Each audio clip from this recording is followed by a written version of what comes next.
Hello, everyone. This is that one guy, coach at Michigan Manectrics, and I'm here tonight to give my team preview for season 3 of the CDC. And it's quite late at night for me, so I'm going to try and keep this brief here. So, with that being said, let's get started.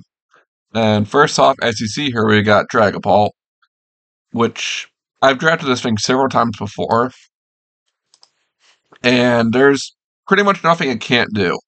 It's got Wisp, got Will-O-Wisp Fest, it's got Status, it's got can just be a specs breaker, it can even go physical.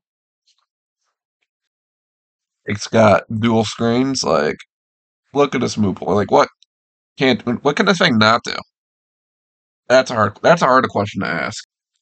Like it just does everything and it's just possible to predict until you see its move sets. I've drafted this thing, like I said, many times before, and I'm excited to use it once again. And then next on the list here, we've got Iron Mom, which I've never used personally, but I've seen on many occasions do very well for different people. So I'm excited to try it out for myself. Now we got, aside from being a grounded poison, it's quite fast and hits very, very hard on the special side. So not much is going to want to take a hit from it. With something like Fire Dance, you can get Snowball controlled very fast. And it's got the coverage options to hit pretty much whatever it wants to. So not much is truly safe from this thing right here. And it's got enough bulk on the special side too, to actually be able to switch in some certain threats, which is rather rare for an offensive mon like this. So yeah, very excited to use this, and let's move on. Next here we got Quaquavel, which is another mon I really wanted to use for a good while now, and can do a bunch of different things. Biggest thing which I've so far lacked is Hazard Removal. Got our first spinner here, and then base 120. It's extremely threatening offensively too, and then Aqua Cell plus Moxie combo is always a really dangerous combination. That again could just with just one boost can just win a game on the spot in certain situations. It's even got it doesn't have fast bulk, but it's got enough to make use of a bulkier set with like Roost, which it does get like a Roost bulk up set going with Aqua Step, say. Then you're cooking here. You got a really dangerous mon right here. And yeah, very happy I picked this mon up. And moving on here, we got Ursaluna, which is big, scary, flame orb guts, physical break. But beyond that, it's got actual surprising amount of versatility beyond that. It's got a really nice move pool. It's got bulletproof, which is just in certain matchups is just fantastic ability to have. Just being immune to like sludge bomb, focus blast, moves like that is always gonna be given certain matchup, it's gonna be a very useful trait. And if you set out something like an assault vest to patch up its weaker special side, like it's gonna be very, very hard to take down.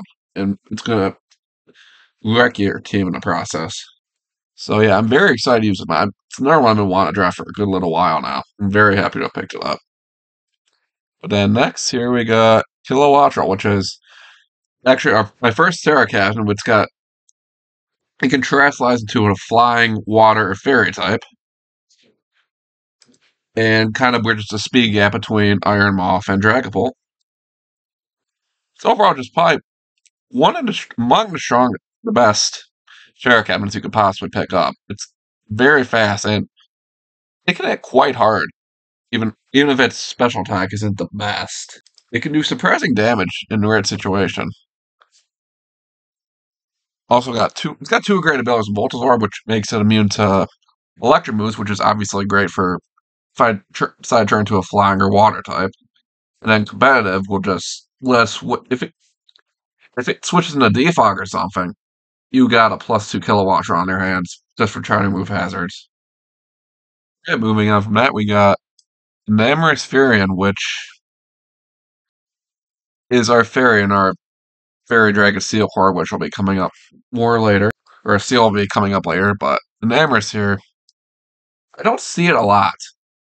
I don't see it picked up a lot, which is surprising me because it's actually quite a solid amount on paper because Overcoat's very underrated ability in my opinion, and its stat spread here is quite good. And Fairy Flying is obviously a fantastic typing. Its move pool here is also quite expansive. It's got Mystical Fire hits stuff like Core of Night, and then obviously it's also got Earth Power that again steals. Stronger option to hit steals. You can do like double dance with Calm Mind, Iron Defense, and just completely eat every single hit possible with its already really good ball and defensive type. And yeah, I'm really think this will. I think really hoping I can do well with it this season. Prove to people that it's worth picking up. But moving on, we have Bastiodon, my possibly my favorite Mountains generation to be reintroduced. Because yeah, Rock Steel sucks as a typing, but it also becomes. But that is an issue when it's able to terrestrialize, which thankfully it is able to. It's got it. This is my second Terra Captain, and it can turn to a Steel, Fighting, or a Flying type. Terra Fighting can boost its body press, which is an amazing move. It got body press and foul play this generation, which, given its mighty defensive stats, both fantastic moves for it. It's got Terra Fighting to bolster that body press, and then Terra Flying just lets it avoid the ground and fighting moves that would otherwise really hurt it normally. I've used it once before in another league, and I've done quite well with it there. So I'm hoping again. It I'm hoping I can do well with it again here. Prove to everyone that Bastion is best mount in the game, or at the very least, very something you should is worth picking up and trying out as a Terra Captain. And then yeah, moving on, we have Serena, which is our third member of our water, fire, grass core, and then our second hazard removal, second spinner. It's got it's got a lot of versatility when it comes to what it can do. It's obviously said it's got spin, but it's also got quite a good move pool here. It can be bulky, it can go offensively. It's got taunt, so it could just be a disruptor for things like Cloud Sire, pivot out of U-turn. Then it got triple axle. I don't remember if it got this generation or last generation, but it has it now, which is obviously a fantastic move for it. Fantastic, let's say it's flying types. And then yeah, like I said, it's got good stat spread here. It can go offensive or defensive, and then Queenly Majesty obviously lets it dodge priority from like Scizor or something like that. Not, of course, I don't want to go one on one against it, but it's got the option to, if it so pleases. But yeah, then moving on, we got Jirachi, which is our primary seal in our Fairy Dragon Steel core. And the reason I picked it up, aside from being this aside from being my primary steel type, is to set up Trick Room. It can set up Trick Room for our Ursula and Enamorus, like I said before. Then it's also got rocks. It can go. It's got quite a good move pool here. Aside from that as well, got rocks. Got Meteor Beam, which I love. Meteor Beam, such a good move. It can go stored power. It's got utility and Thunder Wave or Trick or Wish, and it got Encore. I think this gen. I don't know if it was this gen, but it has Encore. And then old mythical stat spread of 100 across the board, which obviously gives it quite a good amount of bulk. Then that base 100 speed bridges the gap between Moth and Fuckwavel. And yeah, I'm very excited to use Jirachi here. Hoping a Trick Room sets come at least a couple times this season, because I think that will do quite well against a few different teams. But moving on here, we've got Alolan Persian, who is very fast Dark type, which we needed both of. 115 fits between Kilowattrel and Iron Moth. Then Persian, it's got a lot of utility, a lot more than you might expect from it. And then Furco gives it actually really shocking amount physical bulk as well. So it can like disrupt or possibly even 1v1 some certain physical threats.